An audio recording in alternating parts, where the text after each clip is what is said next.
क्या आपने कभी सोचा है कि आखिर क्यों कुछ लोग ट्रेडिंग की दुनिया में लगातार सफल होते हैं जबकि बाकी लोग बार बार हारते हैं? क्या इसका कारण केवल उनके पास बेहतर स्ट्रैटेजी होना है? नहीं, असली राज छुपा है उनके माइंडसेट में। द साइकोलॉजी ऑफ ट्रेडिंग किताब में डॉक्टर ब्रेट एन स्टीनबर्गर हमें ट्रेडिंग की उस अदृश्य दुनिया में लेकर चलते हैं जहां असली लड़ाई चार्ट्स और इंडिकेटर्स की नहीं, बल्कि हमारे अंदर चल रही मानसिक हलचलों की होती है। ये किताब केवल ट्रेडिंग की टेक्निक नहीं सिखाती, ये हमें खुद से मिलवाती है, हमारे डर से, लालच से, फेल होने के डर से और उस मानसिक संघर्ष से जिसे हर ट्रेडर रोज झेलता है। स्टीनबर्गर एक प्रोफेशनल ट्रेडर और साइकोलॉजिस्ट होने के नाते अपने अनुभवों और क्लिनिकल रिसर्च के जरिए बताते हैं कि कैसे हमारी भावनाएं हमारे ट्रेडिंग डिसीजन को प्रभावित करती हैं और कैसे हम खुद को समझकर इन इमोशंस पर काबू पा सकते हैं। ये किताब उन लोगों के लिए है जो सिर्फ पैसा कमाने के लिए नहीं, बल्कि एक बेहतर सोच के साथ एक संतुलित ट्रेडर बनने का सफ़र तय करना चाहते हैं। तो अगर आप बार बार एक ही गलती दोहरा रहे हैं, ट्रेडिंग में सही डिसीजन नहीं ले पा रहे या लगातार भावनाओं में बहकर घाटा खा रहे हैं, तो ये वीडियो आपके लिए है। क्योंकि ये सिर्फ एक किताब का सारांश नहीं, ये आपके अंदर छुपे उस ट्रेडर को जगाने की शुरुआत है जो लंबे समय तक टिक सकता है और जीत सकता है। चलिए अब इस मानसिक सफर को शुरू करते हैं। चैप्टर 1, आत्मज्ञान ट्रेडिंग। किताब की शुरुआत होती है एक बेहद साधारण लेकिन गहराई से भरे सवाल से, क्या आप खुद को सच में जानते हैं? डॉक्टर स्टीनबर्गर मानते हैं कि ट्रेडिंग की असली शुरुआत तब होती है जब हम चार्ट्स को नहीं, बल्कि अपने आप को पढ़ना शुरू करते हैं। उन्होंने इस पहले अध्याय में बताया है कि हर ट्रेडर के भीतर एक ऐसा मानसिक पैटर्न काम करता है जो या तो उसे सफलता की ओर ले जाता है या धीरे धीरे उसे नुकसान की गहराई में धकेल देता है। लेखक हमें अपने पहले ही शब्दों में यह समझाते हैं कि हम अक्सर अपनी भावनाओं जैसे कि डर, लालच, आत्मसंदेह और जल्दबाजी को नज़रअंदाज करते हैं, जबकि असल में यही इमोशंस हमारे हर निर्णय के पीछे सक्रिय होते हैं। ट्रेडिंग में हम जितनी बार गलती करते हैं वो केवल टेक्निकल एनालिसिस की गलती नहीं होती, वो दरअसल हमारी मानसिक स्थिति का प्रतिबिंब होती है। इस अध्याय में उन्होंने बताया कि कैसे एक ट्रेडर का मन अनजाने में बचपन की आदतों, पुराने अनुभवों और छिपी हुई भावनाओं के प्रभाव में निर्णय लेता है। हम सोचते हैं कि हम लॉजिक से काम कर रहे हैं, लेकिन हमारे निर्णय दरअसल भीतर की अनदेखी भावनाओं से चल रहे होते हैं। उदाहरण के तौर पर, अगर किसी व्यक्ति को बार बार नुकसान होता है तो धीरे धीरे वह ट्रेडिंग से डरने लगता है। ये डर उसके अगले फैसलों को इतना प्रभावित करता है कि वो अच्छे अवसरों को भी मिस कर देता है।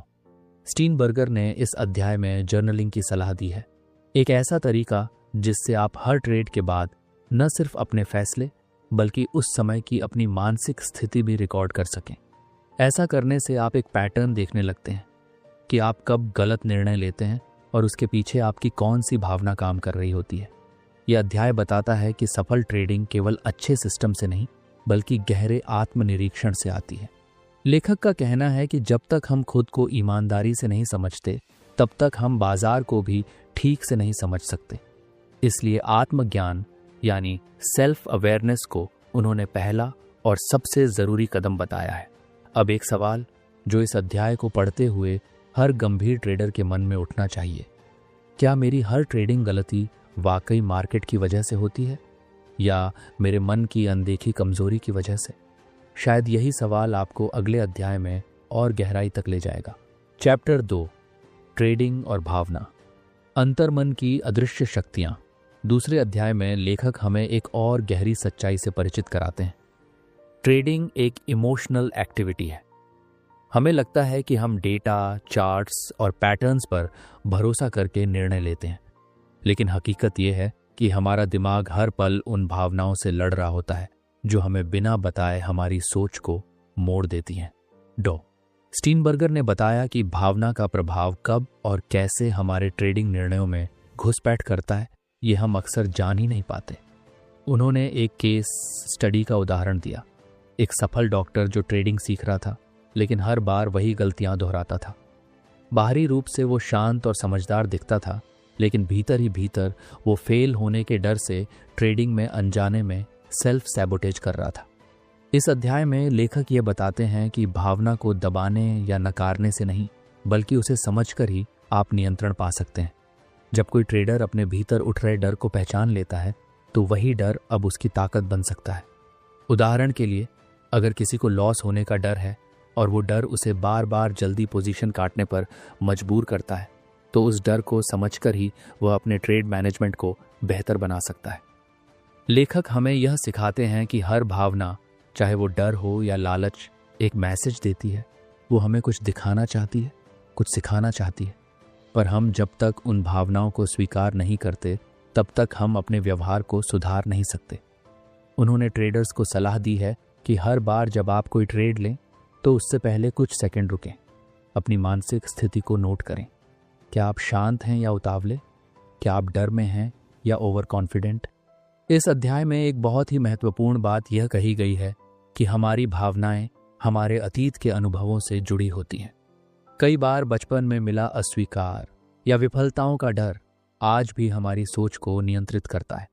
एक ट्रेडर जो बार बार घाटा उठा चुका है, वो नया ट्रेड लेने से पहले ही हार मान लेता है।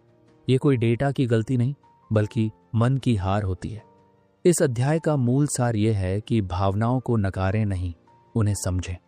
ट्रेडिंग में जीतने का रास्ता बाहर नहीं, भीतर से होकर गुजरता है, और ये रास्ता केवल तभी खुलेगा जब आप अपनी भावनाओं को अपने सबसे बड़े दुश्मन की बजाय अपने शिक्षक के रूप में देखना शुरू करेंगे। अब जरा सोचिए, अगर आपकी हर ट्रेडिंग गलती दरअसल आपकी कोई अधूरी भावना या पुराना डर बोल रहा हो, तो क्या आप वाकई बाजार को समझने में लगे हैं या खुद को समझने से भाग रहे हैं? ये सवाल जितना सरल लगता है उतना ही गहरा भी है, और इसका उत्तर आपको अगले अध्याय के और करीब ले जाएगा। चैप्टर 3, आत्म रूपांतरण की शुरुआत, मानसिक अवरोधों को पहचानना और पार करना। तीसरे अध्याय में डॉक्टर ब्रेट स्टीनबर्गर हमें उस अहम मोड़ पर लाते हैं जहां से असली बदलाव शुरू होता है, आत्म रूपांतरण यानी सेल्फ ट्रांसफॉर्मेशन। यह अध्याय बताता है कि केवल मार्केट को समझना काफी नहीं है। असली काम खुद को समझने के बाद खुद को बदलने से शुरू होता है। लेखक कहते हैं कि अधिकतर ट्रेडर केवल अपनी गलतियों को सुधारने की कोशिश करते हैं, लेकिन ये कोशिशें सतही होती हैं। जैसे कोई गाड़ी में बार बार तेल भरवा रहा हो, लेकिन गाड़ी का इंजन अंदर से जाम हो। बदलाव तब तक टिकाऊ नहीं होता जब तक वो भीतर की सोच, आदतों और मान्यताओं को नहीं छूता। यह अध्याय एक बेहद गहरे और ईमानदार प्रश्न से शुरू होता है। क्या आप वो इंसान बनने को तैयार हैं जो सफल ट्रेडर बनने के लिए जरूरी है? लेखक बताते हैं कि आत्म रूपांतरण का पहला कदम है मानसिक अवरोधों को पहचानना, यानी वो विचार और भावनाएं जो हमें बार बार अपनी ही प्रगति से रोकती हैं। जैसे, मैं कभी सफल नहीं हो सकता, या मैं हमेशा डर जाता हूं, या फिर मैं फटाफट मुनाफा नहीं कमाता तो कुछ खो रहा हूं। स्टीनबर्गर बताते हैं कि ये सारी सोचें दरअसल आंतरिक आवाजें हैं जिनका जन्म हमारे अनुभवों, विफलताओं और सामाजिक कंडीशनिंग से हुआ है। जब तक हम इन आवाज़ों को चुनौती नहीं देते, तब तक हमारी सोच सीमित रहती है, और जब सोच सीमित हो तो परिणाम भी सीमित ही मिलते हैं। लेखक इस अध्याय में एक बेहद प्रभावशाली मानसिक अभ्यास सुझाते हैं, रीफ्रेमिंग, यानी किसी नकारात्मक सोच को एक सकारात्मक और सशक्त सोच में बदलना। उदाहरण के लिए, मैं डरता हूँ लॉस से को बदला जा सकता है, मैं लॉस से सीखता हूँ और हर बार बेहतर ट्रेडर बनता हूँ। ये छोटा सा बदलाव केवल सोच में नहीं, पूरे व्यवहार में असर करता है। इसके साथ ही लेखक हमें याद दिलाते हैं कि बदलाव एक दिन में नहीं होता। ये एक सतत प्रक्रिया है जिसमें हर ट्रेड, हर भावना, हर सोच को एक अवसर मानना होता है। यह अध्याय उस गहरे परिवर्तन की शुरुआत है जो केवल पैसा कमाने की चाह नहीं, बल्कि अपने भीतर की कमजोरियों से लड़ने की हिम्मत भी देता है। और यहीं पर लेखक एक अत्यंत महत्वपूर्ण लेकिन अनदेखा पहलू छूते हैं। कमजोरी कोई अभिशाप नहीं, वो तो विकास का द्वार होती है, बशर्ते आप उससे भागें नहीं, बल्कि उसका सामना करें। अब एक सवाल, क्या आप अपने भीतर की उन आवाज़ों को पहचानते हैं जो बार बार आपको रोकती हैं? और क्या आप वाकई उन्हें बदलने को तैयार हैं, या सिर्फ मार्केट को दोष देकर खुद को बहलाना चाहते हैं? ये सवाल जितना असहज है उतना ही सच्चे बदलाव की ओर पहला कदम भी है। चैप्टर 4, आत्मसंवाद। भीतर की आवाज से संवाद करना सीखिए। इस अध्याय में ब्रेट स्टीनबर्गर हमें एक ऐसे मोड़ पर लाते हैं जहां ट्रेडिंग केवल बाहरी तकनीकों की बात नहीं रह जाती, बल्कि वह एक आंतरिक बातचीत का रूप ले लेती है। उन्होंने इस अध्याय में एक बेहद जरूरी कौशल को विस्तार से समझाया है, सेल्फ टॉक, यानी खुद से की जाने वाली बातचीत। लेखक कहते हैं कि हम दिन भर में हजारों विचारों से गुजरते हैं, लेकिन इनमें से कुछ विचार हमारे आत्मसंवाद का हिस्सा होते हैं, और यही विचार हमारी पहचान, हमारे निर्णय और अंततः हमारे ट्रेडिंग पर गहरा प्रभाव डालते हैं। जब कोई ट्रेडर लॉस करता है और खुद से कहता है मैं बेकार हूं या मैं फिर से फेल हो गया, तो वो केवल भावनात्मक प्रतिक्रिया नहीं दे रहा, बल्कि वो अपने मस्तिष्क को यह यकीन दिला रहा है कि वह वाकई अक्षम है। इस अध्याय में स्टीनबर्गर बताते हैं कि हमारे भीतर दो आवाजें होती हैं, एक आलोचक और एक मार्गदर्शक। आलोचक हमेशा आपकी कमियों को गिनवाता है, जबकि मार्गदर्शक आपको आगे बढ़ने के तरीके दिखाता है। जब हम अपने भीतर केवल आलोचक की आवाज सुनते हैं तो हमारी आत्म छवि कमजोर होने लगती है, लेकिन अगर हम अपने भीतर एक सहायक, समझदार और सकारात्मक मार्गदर्शक को जगह देते हैं तो हम हर कठिनाई को अवसर की तरह देख पाते हैं। लेखक ने इस अध्याय में अभ्यासों के जरिए यह सिखाया कि कैसे अपने सेल्फ टॉक को ट्रैक करना शुरू करें।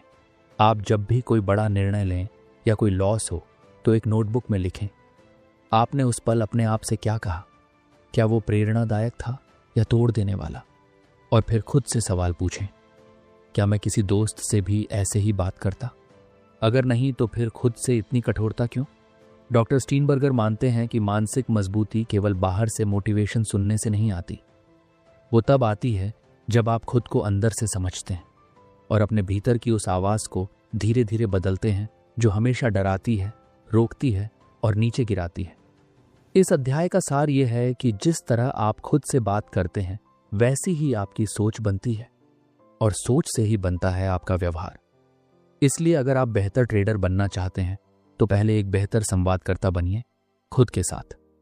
और अब एक सवाल जो आपके आत्मसंवाद को जागृत कर सकता है, क्या आप अपनी सबसे कमजोर स्थिति में भी अपने आप से उसी इज्जत से बात करते हैं जैसी आप किसी प्रियजन से करते, या फिर आप खुद को हर बार गिरा देने वाली भाषा में कैद कर चुके हैं? यह सवाल आपकी सोच को एक नया आईना दिखा सकता है, बशर्ते आप उसमें झांकने की हिम्मत रखें। चैप्टर 5, अनुभव से परिवर्तन तक। असफलताओं को अवसर में बदलने की कला। 5वें अध्याय में डॉक्टर ब्रेट स्टीनबर्गर एक बेहद व्यावहारिक और आवश्यक सत्य को उजागर करते हैं। असफलता ही असली शिक्षक है, बशर्ते हम उससे भागे नहीं। इस अध्याय का मूल संदेश यही है कि जब तक हम अपने अनुभवों को गहराई से नहीं समझते और उन पर चिंतन नहीं करते, तब तक हम दोहराव के जाल में फंसे रहते हैं। लेखक कहते हैं कि अधिकतर ट्रेडर्स असफलताओं को झटक कर आगे बढ़ने की कोशिश करते हैं, जैसे कि वो कभी हुई ही नहीं, लेकिन यही रवैया उन्हें बार बार उसी गलती की ओर ले जाता है। असफलताओं से भागने की बजाय अगर हम उन्हें एक डेटा सेट की तरह देखें, जहां हर हार अपने साथ एक सीख छुपाए हुए हो, तो हम न सिर्फ खुद को बेहतर बना सकते हैं, बल्कि मानसिक रूप से अधिक मजबूत और स्पष्ट भी हो सकते हैं। इस अध्याय में एक खास अवधारणा दी गई है, रिव्यू एंड रिकॉन्स्ट्रक्ट, यानी अपनी पुरानी ट्रेड्स की समीक्षा करना और उनमें छिपे व्यवहारिक पैटर्न को पहचानना। जब कोई ट्रेडर बार बार ब्रेकआउट पर जल्दबाजी करता है या हर बार ट्रेंड के उलटे ट्रेड करता है, तो यह केवल टेक्निकल फेलियर नहीं होता, यह व्यवहार की गहराई में छिपी कोई आदत होती है। लेखक बताते हैं कि जब हम उन आदतों को नोटिस करते हैं, लिखते हैं और समझते हैं, तभी हम उन्हें बदलने की दिशा में पहला ठोस कदम उठाते हैं। डॉक्टर स्टीनबर्गर यह भी बताते हैं कि हमें हर लॉस को एक जर्नल एंट्री की तरह लेना चाहिए, जहां हम लिखें कि क्या सोचा, क्या महसूस किया और किस आधार पर फैसला लिया। ये लेखन केवल मेमोरी सेव करने का तरीका नहीं, बल्कि दिमाग को रीप्रोग्राम करने का माध्यम है। लेखक ने इस अध्याय में कई उदाहरणों के माध्यम से यह साबित किया है कि जो ट्रेडर्स नियमित रूप से अपनी गलती पर ईमानदारी से आत्मनिरीक्षण करते हैं, वही समय के साथ लगातार बेहतर प्रदर्शन करते हैं। उनके लिए असफलता कोई शर्म की बात नहीं, बल्कि एक इन्वेस्टमेंट होती है जो धीरे धीरे उन्हें एक प्रोफेशनल ट्रेडर में ढाल देती है। ये अध्याय हमें सिखाता है कि जब हम खुद के साथ ईमानदारी से बैठते हैं, अपने अनुभवों को रिव्यू करते हैं, तो हम केवल अपनी गलतियों को ठीक नहीं करते, बल्कि अपने वर्जन 2.0 की नींव डालते हैं, एक ऐसा संस्करण जो अधिक समझदार, शांत और स्पष्ट है। और अब एक सवाल जो इस पूरे अध्याय का सार आपके भीतर जगा सकता है। क्या आपने कभी अपनी हार को उस गहराई से देखा है कि वो आपको आपकी अगली जीत का रास्ता दिखा सके? या आप अब तक सिर्फ भूल जाने की कोशिश में लगे थे? ये सवाल सुनने में सीधा लगता है, पर इसका उत्तर भीतर तक झांकने की मांग करता है। क्या आप इसके लिए तैयार हैं? चैप्टर 6, निरंतर विकास। ट्रेडिंग को एक जीवन यात्रा के रूप में देखना। इस अंतिम अध्याय में डॉक्टर ब्रेट स्टीनबर्गर हमें एक महत्वपूर्ण संदेश देते हैं। ट्रेडिंग केवल एक कौशल नहीं, बल्कि एक निरंतर चलने वाली यात्रा है, जिसमें हर दिन कुछ नया सीखने का अवसर होता है। उन्होंने इस अध्याय में ट्रेडिंग को एक जीवन के सफर के रूप में प्रस्तुत किया है, जहां सिर्फ लाभ या हानि नहीं, बल्कि हमारे आत्मविकास की प्रक्रिया सबसे अहम होती है। लेखक के अनुसार ट्रेडिंग के साथ ये समझना जरूरी है कि जैसे हम अपने जीवन में निरंतर बदलाव और सुधार की प्रक्रिया में होते हैं, वैसे ही एक अच्छे ट्रेडर को भी हर दिन अपने मानसिक और भावनात्मक स्तर पर सुधार की दिशा में काम करना चाहिए। ट्रेडिंग सिर्फ बाजार की स्थिति पर निर्भर नहीं करती, बल्कि यह इस बात पर भी निर्भर करती है कि हम अपनी मानसिकता को किस प्रकार से बदल रहे हैं। डॉक्टर स्टीनबर्गर बताते हैं कि असली सफलता तब आती है जब हम अपने भीतर की सोच, आदतों और भावनाओं को सुधारने की दिशा में निरंतर प्रयास करते रहते हैं। ये प्रक्रिया न केवल हमारी ट्रेडिंग के परिणामों को प्रभावित करती है, बल्कि ये हमारे व्यक्तिगत जीवन को भी बेहतर बनाती है। जो लोग खुद को समझने की कोशिश करते हैं, अपने डर और भावनाओं का सामना करते हैं, वही जीवन में आगे बढ़ते हैं। यह अध्याय हमें यह भी सिखाता है कि ट्रेडिंग में सफलता केवल बाजार के रुझान और तकनीकी विश्लेषण पर नहीं, बल्कि हमारी अपनी सोच और दृष्टिकोण पर निर्भर करती है। यदि हम खुद को हर दिन चुनौती देते हैं, अपनी गलतियों से सीखते हैं और हर परिस्थिति में धैर्य बनाए रखते हैं, तो हम न केवल बेहतर ट्रेडर बन सकते हैं, बल्कि जीवन के हर क्षेत्र में संतुलन और सफलता प्राप्त कर सकते हैं। लेखक ने यहाँ यह भी स्पष्ट किया कि ट्रेडिंग एक एकल प्रयास नहीं है। हमें इस यात्रा में अपने सहयोगियों, मेंटर्स और सहकर्मियों से सीखने की आवश्यकता होती है। जब हम एक दूसरे से जुड़ते हैं, अपनी गलतियों को साझा करते हैं और एक दूसरे से प्रेरित होते हैं, तो हम अपनी यात्रा को और भी सशक्त बना सकते हैं। इस अध्याय का सार यही है कि ट्रेडिंग सिर्फ पैसे कमाने का तरीका नहीं, बल्कि आत्मविकास और मानसिक परिपक्वता की एक प्रक्रिया है। यदि आप इसे एक यात्रा के रूप में देखेंगे, तो हर कदम, चाहे वह सफलता हो या असफलता, एक नई सीख और अनुभव का हिस्सा बन जाएगा। अब आपसे एक अंतिम सवाल जो आपके जीवन में इस पुस्तक से सीखी गई हर बात को और गहरे स्तर पर उतार सकता है। क्या आप तैयार हैं अपनी मानसिकता और भावनाओं के साथ पूरी ईमानदारी से काम करने के लिए, ताकि न केवल ट्रेडिंग में बल्कि अपने जीवन में भी सफलता और संतुलन पा सकें? ये सवाल आपको हर दिन के छोटे छोटे बदलाव की ओर प्रेरित कर सकता है। यदि आप अपने जीवन को इस दृष्टिकोण से देखें, तो न केवल ट्रेडिंग में बल्कि जीवन के हर पहलू में आप अपनी सच्ची क्षमता को पहचान सकते हैं। अंत में मैं आपको यही सलाह दूंगा कि इस पुस्तक से जो भी आपने सीखा है, उसे सिर्फ अपने ट्रेडिंग के संदर्भ में न रखें। इसे अपने जीवन की हर गतिविधि में लागू करें। हर दिन अपने आप को थोड़ा और बेहतर बनाने की कोशिश करें। अगर आप खुद के साथ ईमानदार रहते हुए इन सिद्धांतों का पालन करेंगे, तो सफलता आपके कदमों में होगी। ध्यान रखें, ये सिर्फ एक किताब नहीं है, ये एक जीवन दर्शन है।